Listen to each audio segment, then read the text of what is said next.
აფხაზეთის ავტონომიური რესპუბლიკის სამინისტროებს შორის უწყებათა შორისი საფეხბურთო ტურნირი გაიმართა. ტურნირი, რომელიც მე-12 წელია ტარდება, 3 დღის განმავლობაში მიმდინარეობდა. საპრიზო პირველი ადგილი აფხაზეთის ავტონომიური რესპუბლიკის განათლებისა და კულტურის სამინისტრომ მოიპოვა. მეორე და მესამე ადგილები კი ფინანსთა და ეკონომიკის სამინისტრომ და იუსტიციისა და სამოქალაქო ინტეგრაციის საკითხებში აფხაზეთის ავტონომიური რესპუბლიკის მინისტრის აპარატმა გაინაწილეს. გამარჯვებულ გუნდებს თასები და მედლები გადაეცათ.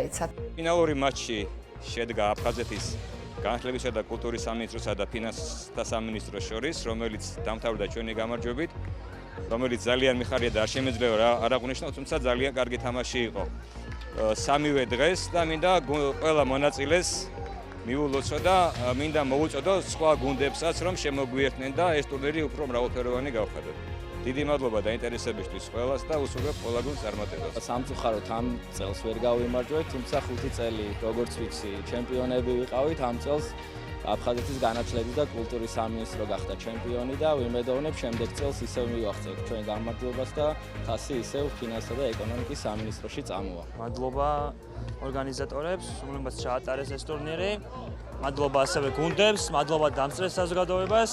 ჩვენ ავიღეთ მესამე ადგილი, მიუხედავად იმისა, რომ ერთი გოლი დაგვაკლდა ფინალამდე, მაინც ყოფილები ვართ და მადლობა დიდი.